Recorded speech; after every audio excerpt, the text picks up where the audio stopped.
እንዳልኳችሁ በወንጌል ላይ ስለ ምኩራብ የተነበበውን ድጋሚ ለማንበብ እሞክራለሁ።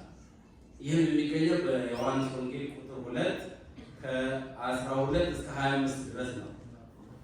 ከምዕራፍ 2 ከቁጥር 12 እስከ 25 ነው። እንዲህ ይላል። የአይሁድ ፋሲካ ቀርቦ ነበር። ኢየሱስም ወደ ኢየሩሳሌም ወጣ። በመቅደስም በሬዎችና በጎችን፣ ርግቦችን የሚሸጡትን ገንዘብ ለዋጮችን ተቀምጠው አገኘ። የገመድን ጅራፍ አበጅቶ ሁሉም በጎችን በሬዎችን ከመቅደስ አወጣቸው። የለዋጮችንም ገንዘብ አፈሰሰ፣ ገበታዎቻቸውንም ገለበጠ። እርግብ ሻጮችንም ይህን ከዚህ ውሰዱ፣ የአባቴን ቤት የንግድ ቤት አታድርጉት አላቸው። ደቀ መዛሙርቱም የቤትህ ቅናት ይበላኛል ተብሎ እንደተጻፈ አሰቡ። ስለዚህ አይሁድ መልሰው ይህን ስለምታደርግ ምልክት ታሳየናለህ አሉት። ኢየሱስም መልሶ ይህን ቤተ መቅደስ አፍርሱት፣ በ3 ቀንም አነሳዋለሁ አላቸው።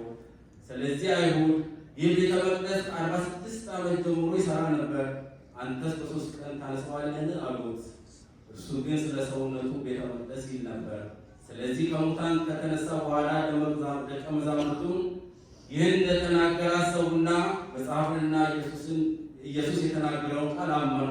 በፋሲካ ዓለም በኢየሩሳሌም ሳለ ያደረገው ምልክት ባዩ ጊዜ ብዙ ሰዎች በስሙ አመኑ። ነገር ግን ኢየሱስ ሰዎቹን ሁሉ ያውቅ ነበር፣ ስለሰማው ማንም ሊመሰክር አያስፈልገውም ነበርና አይተማመንባቸውም ነበር። ራሱ በሰው ያለውን ያውቅ ነበር። እነዚህ አሁን የምናያቸው ከዮሐንስ ምዕራፍ 2 ከ12 እስከ 25 ያለው ናቸው።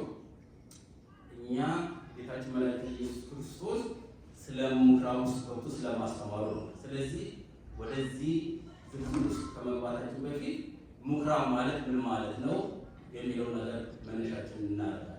ስለዚህ ስለ ምኩራብ በምናነሳበት ሰዓት እስራኤሎች በዛ ዘመን ጌታ ፈጣሪያቸውን የሚያመሰግኑበት ስፍራ ነው። ያ ስፍራ ምኩራብ ይባላል። ያ ምኩራብ የሚባለው ደግሞ ወደ አማርኛ በሚተረጉበት ሰዓት ቤተ መቅደስ ወይም ቅድስት ይላሉ። አንዳንድ አባቶች ተረጉሙ ደግሞ አዳራሽ ብለው ነው የሚተረጉሙ። ስለዚህ ይህንን በምናይበት ሰዓት ጌታችን መድኃኒታችን ኢየሱስ ክርስቶስ በዚህ አሁን ባነበብኩት ርዕስ ውስጥ ያደረጋቸው ዋና ዋና ነገሮች፣ አንደኛው ይህ ሳምንት ምኩራብ ነው የሚባለው 3ኛ ሳምንት ነው። የማንጻት ሳምንት ይባላል። ይህንን በዝርዝር በኋላ ላይ ይባላል። ሁለተኛው ጌታችን መድኃኒታችን ኢየሱስ ክርስቶስ በምኩራብ ውስጥ ገብቶ አይሁድን የገሰጸበት ነው። በሶስተኛ ደረጃ የምናይበት ደግሞ አዲሱ ስርዓት በአሮጌ ስርዓት የቀየረበት ነው። አሮጌ ስርዓት የምንላቸው የኦሪት ዘመንን በአዲስ ዘመን የኦሪት ዘመንን ወደ ወንጌል የቀየረበት ዘመን መሆኑን የምናየው። በመጨረሻ ላይ ደግሞ የቤተ መቅደስ አገልግሎት ስርዓትን ያስተማረበት እዚህ ወንጌል ውስጥ የምናየው እነዚህ 4 ነጥቦች ናቸው። እነዚህ 4 ነጥቦችን በምናይበት ሰዓት እስኪ በእያንዳንዱ ላይ አባቶች እንዴት አድርገው ለትርጓሜ እንደሰጧቸው ለማየት እንሞክራለን። የምዕራፍ ቁጥር 2:13 ላይ እንደነበርኩላችሁ የአይሁድ ፋሲካ ቀርቦ ነበር፣ ኢየሱስም ወደ ኢየሩሳሌም ወጣ ይላል። እዚህ ላይ አይሁድ የሚባሉት አጠቃላይ ምዕመናኖችን ነው። የአይሁድ ፋሲካ የሚባለው ደግሞ በአይሁድ ፋሲካ በሚያከብሩበት ሰዓት በአንድ ላይ ተሰብስበው በአንድ ቦታ ነው ሰብሰብ ብለው የሚያከብሩ። ስለዚህ የአይሁድ ምዕመናን ሲሆን የአይሁድ ፋሲካ የተባለው ጌታችን መድኃኒታችን ኢየሱስ ክርስቶስ ነው። እንደምታውቁት በፋሲካ ወቅት የሚከበረው ምንድን ነው? ይታረዳል አለ፣ ለዛ ነገር መስዋዕት ይቀርባል። ስለዚህ በዚህ ላይ በምናይበት ሰዓት የአይሁድ ፋሲካ ቀርቦ ነበር። በፋሲካ ሰዎች ይሰበሰባሉ። እነዛ አይሁድ ምዕመናኖች ይሰበሰባሉ። ለዛ ፋሲካ የሚቀርበው ራሱን አሳልፎ የሚሰጠው ማለት ጌታችን መድኃኒታችን ኢየሱስ ክርስቶስ ነው። ስለዚህ በዚህ ላይ በምንረዳው መሰረት በአይሁዶችን በምዕመናን ከተተረጎመ በዛን ወቅት እነዚህ ምዕመናኖች ለሕይወት ዘመን ራሳቸውን እንደሚያዘጋጁ በፋሲካው ላይ ራሱን አሳልፎ የሰጠው ጌታችን ደግሞ ራሱን እንደሚሰጥ ራሱን እንደሚሞት። ስለዚህ ራሱን አሳልፎ በሚሰጥበት ሰዓት እነዛ አይሁድ የተባሉት ምዕመናኖች ዘላለማዊ ሕይወት የሚያገኙበትን የምንማርበት መንገድ ነው።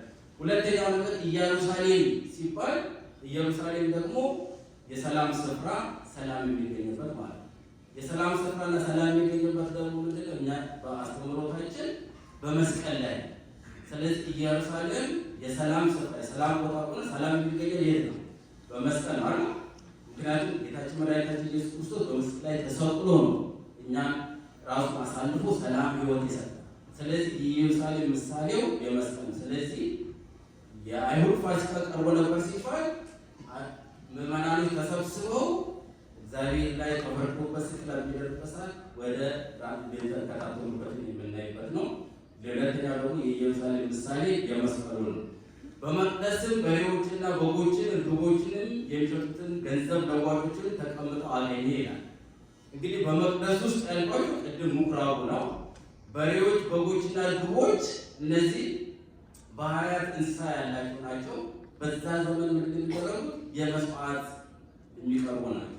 ሁለተኛው ነገር ደግሞ በዚህ ውስጥ የበጎች የበሬዎችና የእርግቦች ምሳሌ የመስዋዕት ምሳሌ ከሆነ የሚሸጥ የሚባል ከሆነ ደግሞ ያኔ የሚሸጥ እንደ ኃጢአት እንደ ክፉ ነገር መስራት ስለሆነ እነዚህ በሬ ላሞቹ እርግቦቹ የመስዋዕት እንደሚደረጉ የሚሸጡ መስዋዕት የሚደረጉትን የሚያሳይበት ነው። በሌላኛው ነገር ደግሞ ገንዘብ የምንላቸው መባ ገንዘብ ይለዋወጡ ነበር ስል ወርቅ በብር ብር በወርቅ በሚለዋወጡበት ሰዓት ያ የመባ ምልክት በምኩራባቸው የሚያደርጉት ማለት ነው። ለዋጮችንም ተቀምጠው አገኛቸው ሲል እዛ ውስጥ እንግዲህ ያንን ተግባር የሚፈጽሙትን አገልጋዮች አገኘ። ስለዚህ እዚህ ላይ የምንማራቸው ነገሮች በዛ ዘመን በኦሪት ዘመን ምንድን ነበር ይሆን መስዋዕት ኦሪት ይካሄድ እንደነበረ ማለት ምክንያቱም በሬዎቹ ላሞቹ እና እርግቦቹ የመስዋዕት ምልክት ከሆኑ የነዛ ደግሞ መስዋዕቶች የኦሪት ዘመን አገልግሎት እንደሆነ ነው። ገንዘቡ ደግሞ መስዋዕቱ በሬ ላሞቹ ሲሆኑ ገንዘቡ ደግሞ እንደ መባ ነው የሚቆጠረው። በዛ ሰዓት እንደዚህ የንግድ የልውውጥ ትርጓሜዎች አባቶች ሲመሰጥሩት በዚህ አይነት መልኩ ነው የሚመሰጥሩት። ስለዚህ ከዛ ቀጥሎ የገመድ ጅራፍም አበጅቶና ሁሉንም በጎችን በሬዎችን ከመቅደስ አወጣቸው፣ የለዋጮችንም ገንዘብ አፈሰሰ፣ ገበታቸውንም ገለበጠ ይላል። የገመድ ጅራፍ አዘጋጀ በሚባልበት ሰዓት እንግዲህ በሀገራችን ጅራፍ የሚይዘው ማለት አለቃ ነው ወይ እረኛ ነው ወይ አለቃ ነው ወይ አባት ሲቆጣ ጅራፍ ይሰራል። ያ የምንድን ነው ምልክት የሚያሳየው? የመገሰጫ ምልክት። ቅድም እንዳልኳችሁ ይህ ምኩራብ የመገሰጥ ሳምንት የምንላቸው ጅራፍ ይዞ ከምኩራብ ውስጥ ያስወጣበት አንደኛው ይሄ ምልክቱ ነው። ምክንያቱም የበላይነቱን የሚያሳይበት የሊቀ ካህንነቱን የሚያሳይበት ምሳሌ ነው። ሌላኛው ደግሞ ከዚህ ጅራፍ ይዞ ከምኩራብ ውስጥ በሚያወጣችበት ሰዓት ምንድን ነው እዛ ውስጥ ሲሰዋ የነበረው ኦሪተ መስዋዕት ነበር፣ መባ ነበር። እነዛ ሁሉ ተወግደው ወደ ቅድም እንዳልኳችሁ ወደ ከኦሪት ወደ ወንጌል የተሸጋገረበት ሲሆን ያንን ቤቱ የሚያጸዳበት ሳምንት በመሆኑ ይህንን የምንመለከትበት ነገር እና እግዚአብሔር እዚህ ላይ ሌላኛዎቹ ለኋላ ላይ እያንዳንዳችን ሕይወት ውስጥ ለማየት እንሞክራለን። የለዋጮችንም ገንዘብ አፈሰሰ፣ ገበታዎቻችንም ገለበጠ ይላል። እግዚአብሔር ታላቅ ታጋሽ አባት ነው። እያንዳንዳችን የምንሰራውን ረቂቅ ነገር ያያል፣ ይታገሳል፣ ወዲያውኑ አይፈጽምም። ጊዜ ይሰጠናል። ምክንያቱም በዛ ጊዜ ሂደት ውስጥ ሊማሩ፣ ሊቀየሩ፣ ንስሐ ሊገቡ፣ ሊቆሙ ይችላሉ የሚሰጠን ጊዜ ነው። የእሱ ትዕግስቱ ባለፈ ቁጥር ግን ጅራፉ ይዞ የሚመጣበት ወቅት እንዳለ የምንማርበት። ጅራፉ ይዞ ከመጣ እንደዚህ ከወንጌል የምንማረው ምንድነው? የለዋጮችን ገንዘብ አፈሰሰ፣ ገበታዎቻችንም ገለበጠ ይላል። ያ እንግዲህ የሚያጠፉ ሰዎች ላይ የሚገስጽበት ምክንያት ነው። ስለዚህ እኛም በሕይወታችን የኃጢአት የምንሰራቸው ስራዎች፣ የምናደርጋቸው ድርጊቶች እሱ መጥቶ በጅራፉ ገርፎ እስከሚያጸዳ ድረስ ሳንጠብቅ እኛ በሕይወታችን ውስጥ ምን ማድረግ የሚገባንን ነገር ምና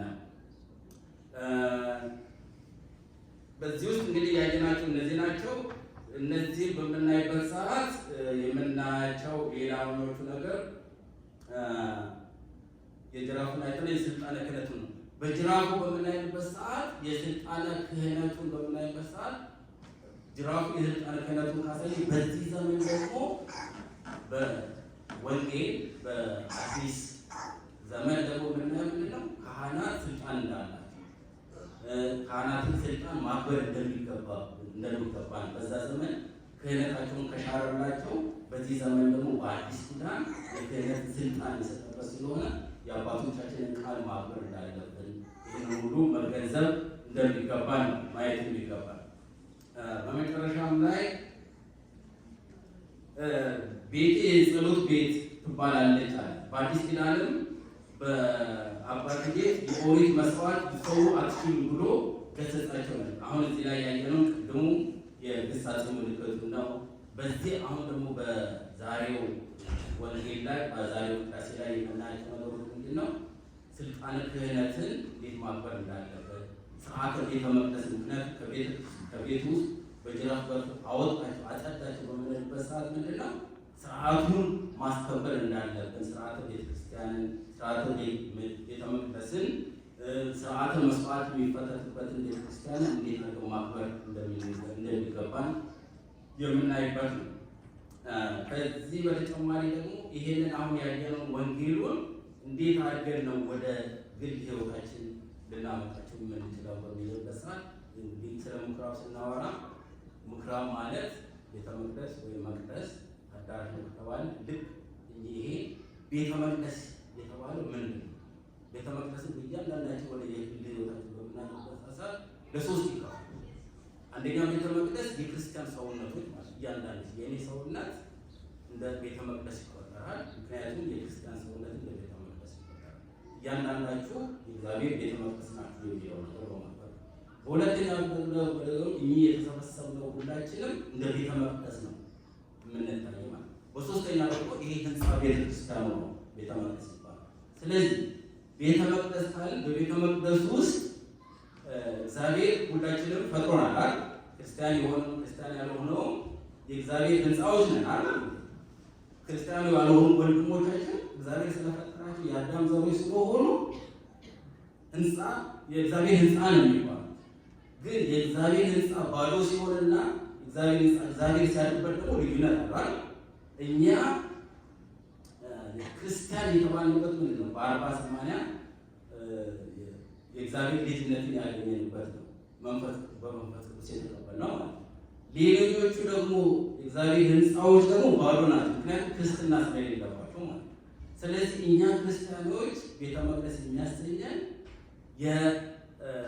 የ40/80 ያገኘነው የእግዚአብሔር ማደሪያዎች ስለሆነ የእግዚአብሔር ማደሪያዎች ሆኖ ምንድን ነው? ክርስትና ስለተቀበልን 40/80 ስለተጠመቅን የእሱ ማደሪያ ሆነናል። ሌሎቹ ግን ባዶ ህንፃ ነው። ስለዚህ ሁለቱ ነው የሚለን ክርስቲያን ሆነና አለመሆን። ክርስቲያን ሲባል ደግሞ የተለያዩ በክርስትና ስም የሚጠሩ አሉ። እነዛ ደግሞ በትክክለኛ ወንጌሉን ተከትለው ስርዓቱን ተከትለው የሚሉትን ደግሞ እሱ ሌላ ጥያቄ ነው። እነሱ እያራሳቸው መመርመር ይችላል። ስለዚህ ይሄን በምናይበት ሰዓት እኛ ህንፃ ቤተክርስቲያን ከተባለ የእግዚአብሔር ማደሪያ ሆነ የእግዚአብሔር ማደሪያ ሁሉ ምን ነው መሆን ያለ ንጹህ ነው አይደል?